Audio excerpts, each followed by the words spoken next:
connected to the internet. It's so aggravating. That's irritating and aggravating at the same time.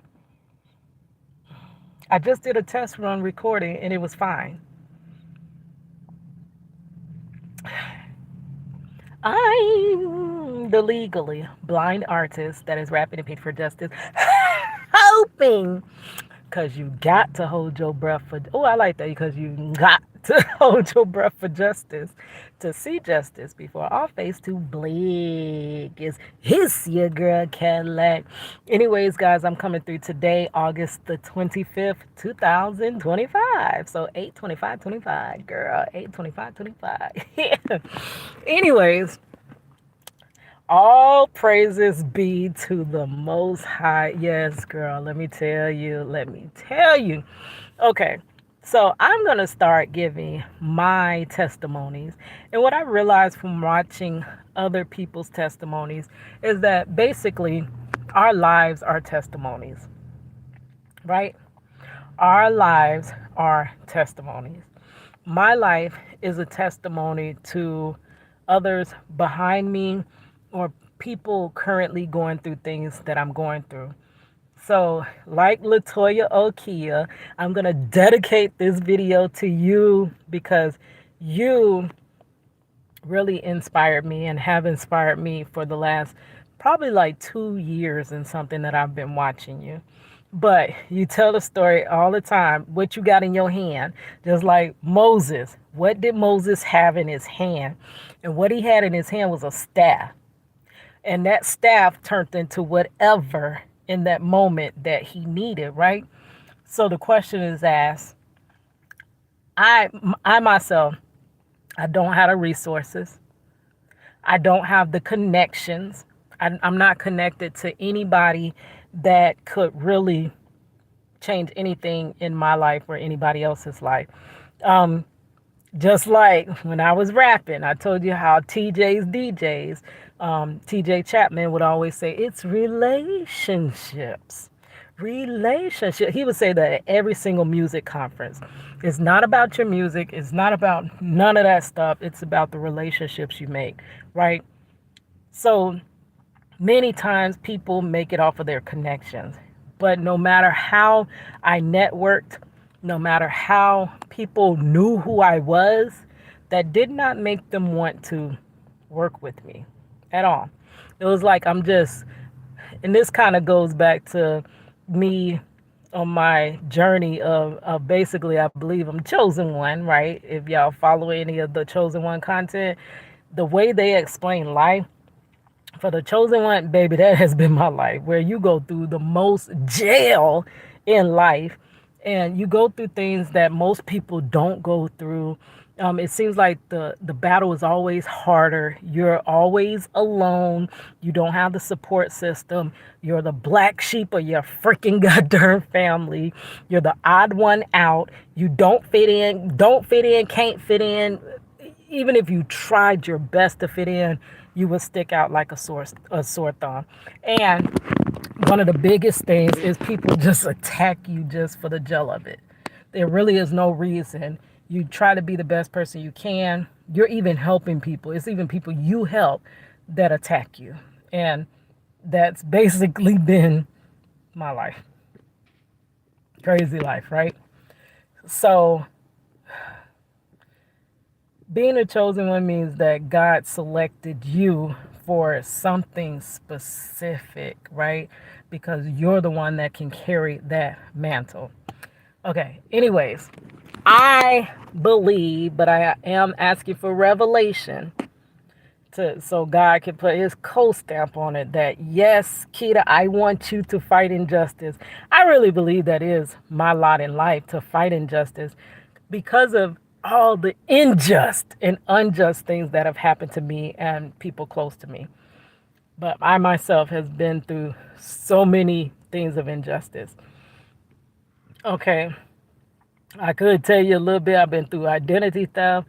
I've been through a wrongful deletion of my mother, fighting medical people. I've been through the wrongful conviction of my husband, fighting that, learning how to fight and maneuver that. I went through wrongful termination. I've been wrongfully terminated. I have went through injustice when dealing with my slip and fall, how they twisted that and turned that and put it on me and said I just slipped in my dress. Not on all the water that y'all had on that flow. I slipped in my dress. So I have been hurt permanently and received no funds from that. I was done unjustly in that manner. I had a hit and run where a drunk driver crashed and totaled my car. They lied, said they did not have insurance until my insurance covered it. And then, oops, they do have insurance, but too late. You paid for it. So it messed up my driver's record. And I had to replace my car I had just paid off. I have been through so much injustice, and even the injustices with being disabled and working disabled and being discriminated against because I'm disabled, being discriminated against because I'm BLK. I have, girl, the wrongful termination of our visits with my husband, who is already wrongfully incarcerated. But then you try to wrongfully arrest and incarcerate myself by accusing me of having substances in my vehicle while coming to see my wrongfully convicted husband. So, girl, I've been through so much injustice. And it seems like I'm just the magnet for injustice. So I really do believe that is my fight in life, to fight injustice, fight for justice. For real, not those ones that just go run so that the spotlight can be on them. And they only help those whose story is big in the media. And if it's going to bring me spotlight, then I'll help you. Like, not that type of justice. I'm talking about real, true justice. But still, God is revealing to me, right?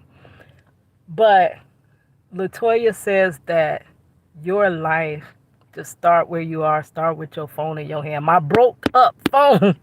My phone is gone to bed. All the buttons on the side that fell out. The up down button is gone. My power button gone. So I can't even just cut the screen off. Everything gone. The screen is cracked everywhere. But thank God it ain't across the camera there. Like, but whatever's in my hand. What I have in my hand is a phone. Sometimes I have a pencil. And sometimes I have a pen to write. Sometimes I have that paintbrush. That's all I really have, right? So what's in your hand? So I'm going to use what's in my hand. Just start telling my story. Over time, I did want to get better. And, you upgrade as your, content creator. Your content over time gets better. It's been really challenging to level up my content because it's just been it's been really hard for me to keep a device. It's been really difficult to, even with Wi-Fi and service, that be going to bed. It's really difficult with finding time, and I also had to stop editing because that was consuming too much time, and I didn't have the audience that would counteract. If I had the audience, of course I can spend a lot of time editing because it is a return on my editing, right? But I will, like Sean Kennel Courses always said, if you get 1% better each upload, just 1%, you are growing. So, Miss Latoya, I am speaking about where I am right now.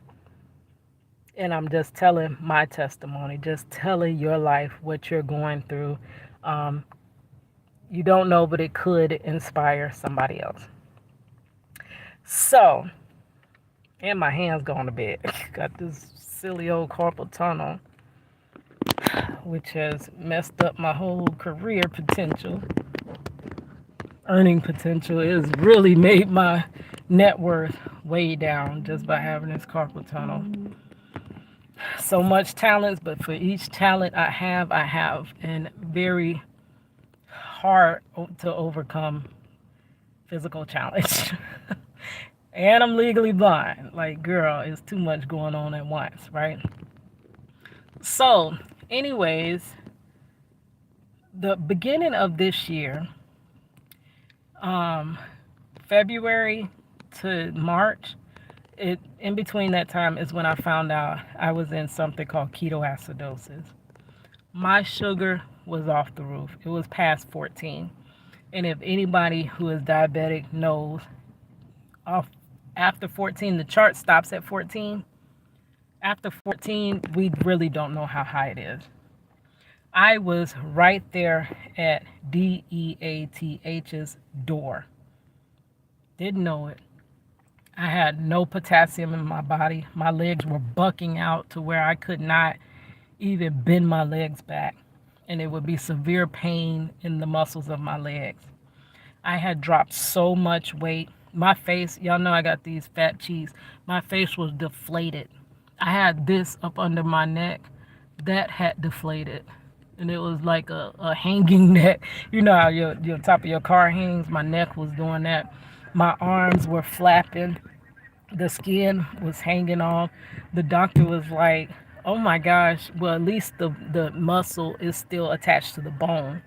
I'm like, what? My muscles were supposed to detach? And she was like, yeah, at that point, when you go into ketoacidosis, I got it from going to Chicago and I got dehydrated. I first caught a stomach flu, which dehydrates you. And then I did not know that snow and cold weather, dry cold weather in Chicago, further dehydrates you. So I came back to Florida ultra dehydrated. On the plane, I was in the highest height of ketoacidosis. I could not stay out the bathroom. That plane ride was so crazy. I literally, my body was shutting down. And my sister, who is epileptic, was having seizures every time I went to the bathroom. And I had to frequently go to the bathroom. You get up, you got to go. It feel like you've been holding your like pee for 1,000,001 years. And then you pee and let it go. And then you got to pee again. Like it was crazy. I had this horrible pasty taste in my mouth. It was crazy. So it was basically my sister just seizing every 5 minutes. And oh my gosh, it was so crazy. Grace be to God, we made it home. And I think about it, not knowing I could have passed away. My body was shutting down. And upon getting back home, them checking my blood sugar, finding out my blood sugar is that high. I had been in ketoacidosis for a little while. So that was in December. I made it all the way to March. Didn't even know.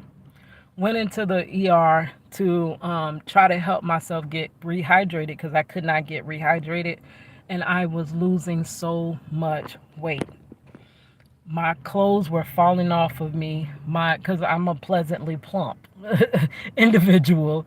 But everybody was noticing that you're losing weight. Like, what are you doing? I'm like, nothing. I'm not doing a thing. It was crazy. It was so crazy. So I spent 4 days in the hospital, which was complete, like, oh my gosh. For me, it was torture because I never sit down.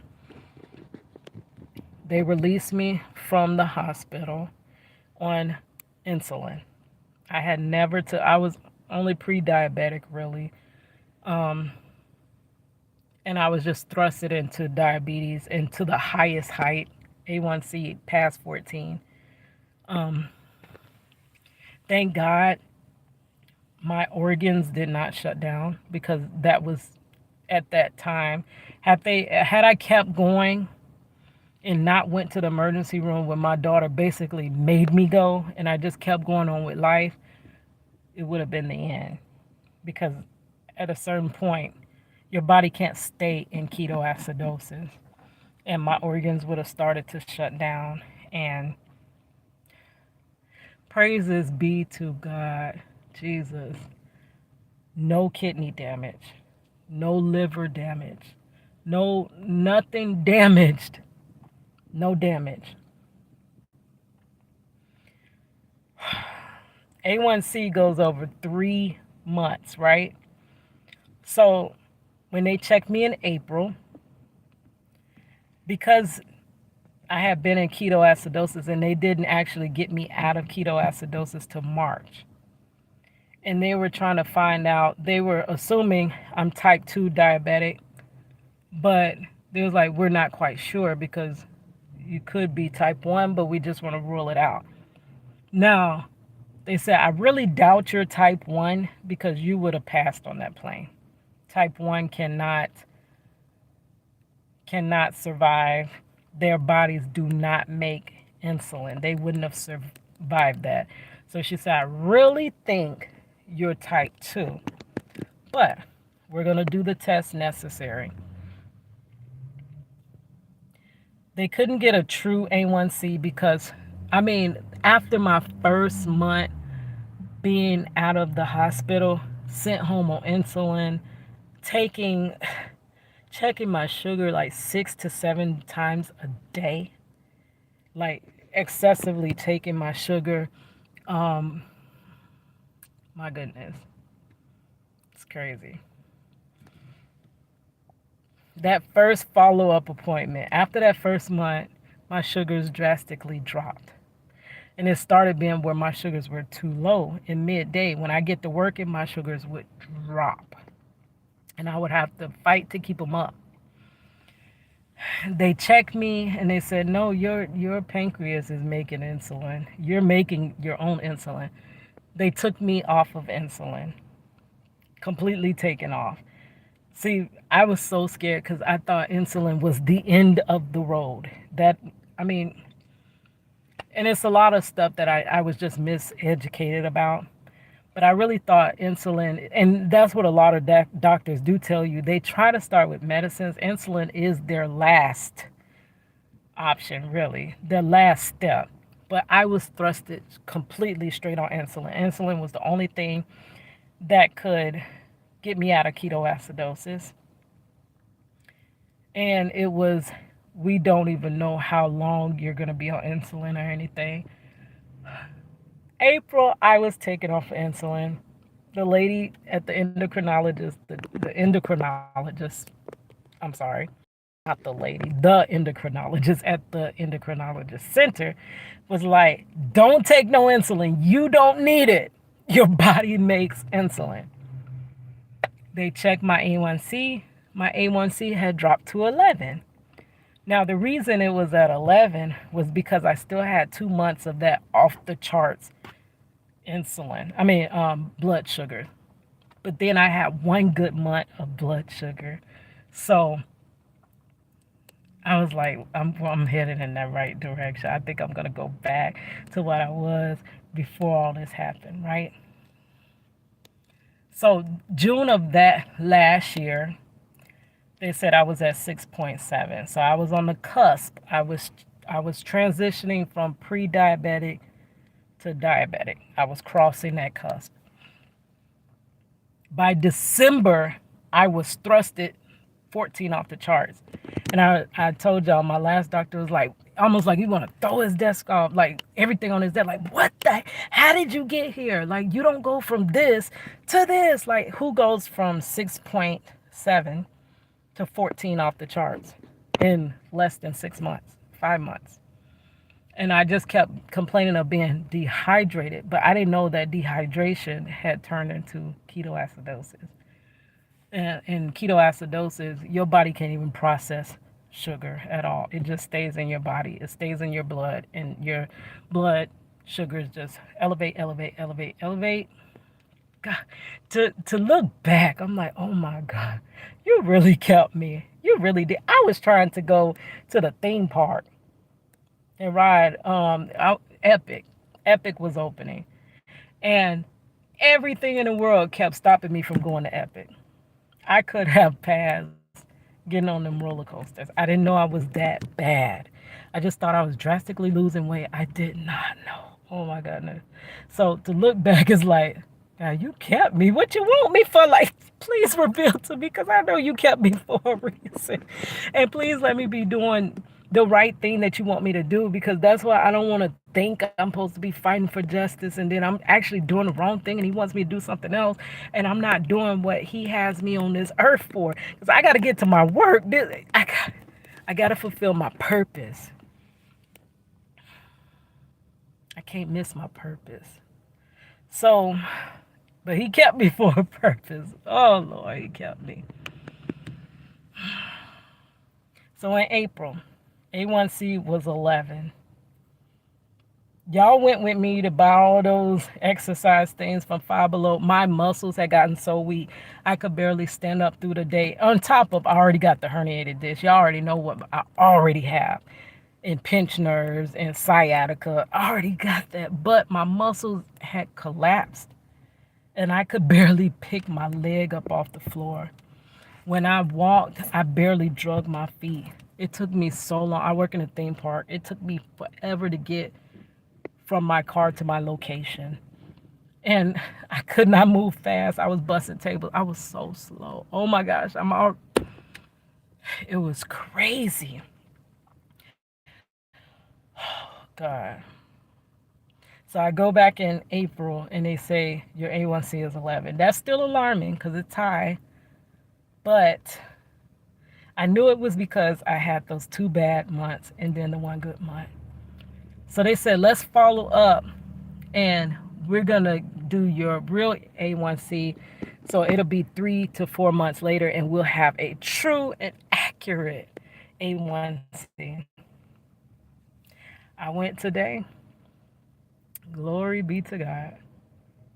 My A1C, 6.4. And I'm only gonna go from here. God took a lot of weight. I knew something was different about this year. And I told you about that dream that I had where, anyway, I ain't gonna tell you the whole dream because I already told it to you. But in the dream, God basically told me, you're free to go through. He knocked the enemy. In my dream, it was a snake. My earthly father came across my shoulder. He was like, why won't you go through? It was a gate I was trying to go through, and I stopped because the snake was right there blocking the gate. And it was a little snake, but I'm scared of all snakes. And I said, I can't go. There's a snake there. My dad came across my head and pop, knocked that snake on the head and said, you're free to go through. My earthly father, being symbolic of my heavenly father, told me I was free to go through. You know how much obstacles I have been through in my life, how much red tape, how much detours, how much no's, and how much disappointment and how much I've been through in my life. And God told me I'm free to go through.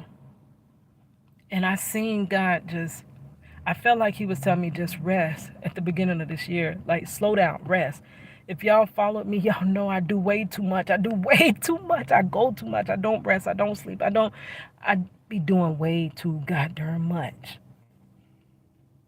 But I felt like he was changing my body. That's why also when I was losing the weight, I looked at it spiritually. I was like, no, God is just rechanging my body. He's making me who he wants me to be. My eyes had changed. Y'all know Vernon, what's his name? It's not Graham, is it? He's on Instagram. I'm sorry, not Instagram, TikTok. I think his name is Graham, but I know his first name is Vernon. Oh my gosh, he prayed over my eyes. For one day, I seen completely clear. And I had to keep rubbing my eyes. I'm like, I don't even have my contact in. What the heck is going on? The white of my eyes had turned red, bloodshot red. And everybody was like, what's wrong with your eyes? I'm like, I don't know. Someone prayed over my eyes. And then after that wore off, I seen completely clear. I even followed up with my eye doctor and they said, oh, your eyesight got a little better. But you'll never get rid of the keratoconus, but something improved your eyesight. No big deal. Girl. I still have to have context though. But it was one day I seen clear. And I wouldn't even believe in my eyes. I'm like, how am I seeing the details on the grass? And I'm just rubbing my eyes like, what the heck is wrong? So I was like, God is changing me. Even God put these dreads, these locks in my hair. I didn't decide I wanted locks one day. Like I always was like, I'm not gonna get locks because I can't commit to it. I couldn't even have locks at my job. My job before the Crown Act, I was working there, and I had synthetic locks. They called it silky dreads. And the manager just so happened to say, "What's that in your hair?" I said, "Oh, silky dreads." The other manager comes across, "Dreads? You can't have dreads. You have to. I'm supposed to send you home right now." And I'm like, "They're not real dreads. They're weave. They're extensions, and it's not really a dread. That's just in the name, silky dreads." I don't next by your next shift, you gotta have that out your hair. I could not have locks. I couldn't have dreads. Crazy. For my graduation, 2020 slash 2021, I had a, it's crazy. I had a drive through graduation. It was the craziest graduation. And this is the day I imagined in my life that whole time going through school. I graduated in the height of the pandemic. That's when I graduate. And I thought everything was going to be fine if I could just graduate. My career. And then the whole world shut down. There was no career. There was no career after all that schooling. I had been in college for 20 years and finally graduated during the pandemic. For my drive through graduation, where you drive, there was a stage in the parking lot. You walk across the stage. They played the dun dun dun dun, whatever that song is. They played that. You had your cap and gown, and your family took pictures from the car window. And then, if I have the picture, I'll put it on my community post, and then I can link it in the description box of this because I don't edit, so I ain't gonna be able to pop it in there.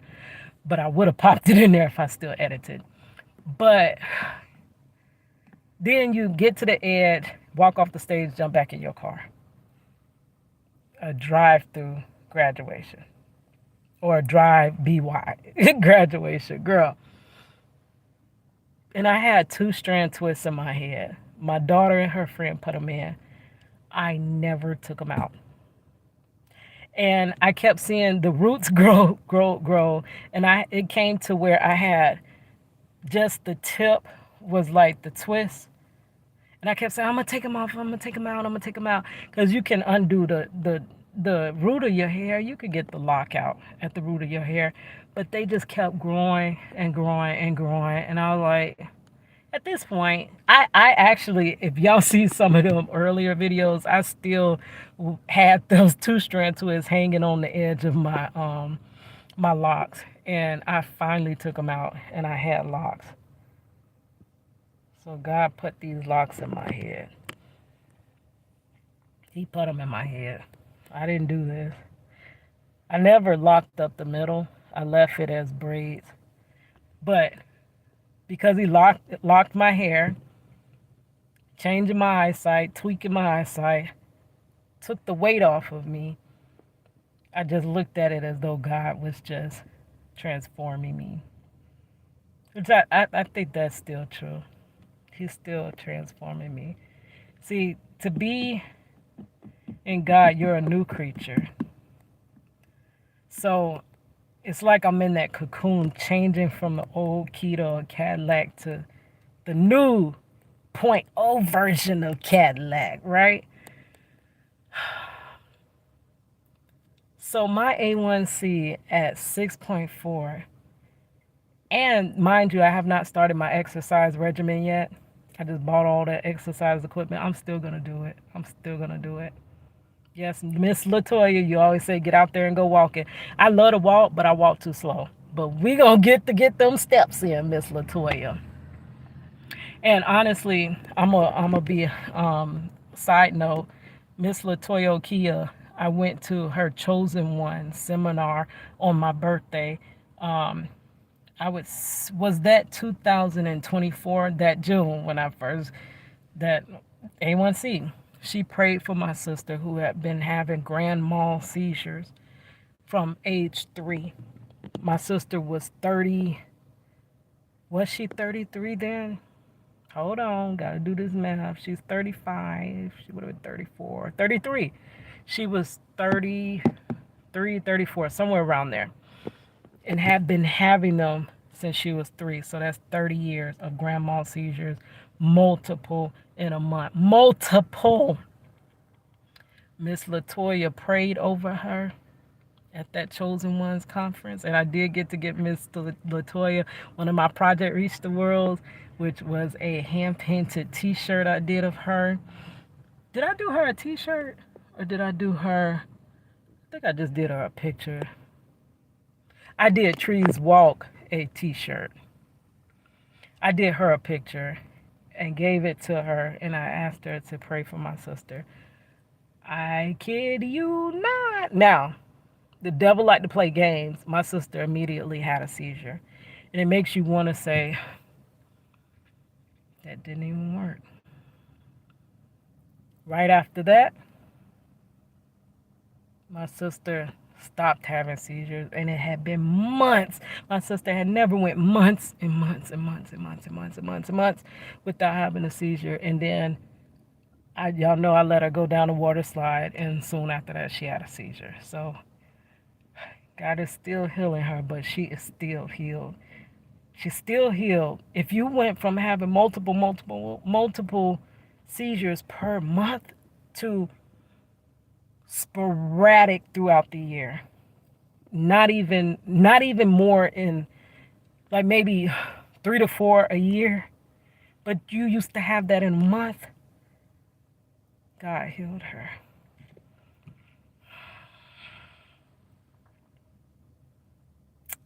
Yeah.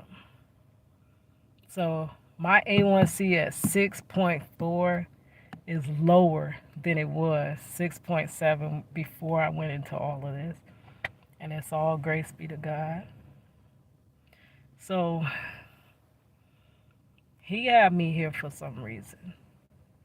It's probably me just slow, can't pick it up, can't figure out what it is. But I like to think possibly I'm already living in my purpose, because everything works together for my good, right? So even though I think I'm not, I'm way off course, what if I really was right where I was supposed to be? All right, guys, I'm going to end this because it's kind of hot in this car. All right, it's your girl Cadillac. Thank you for listening to my rant.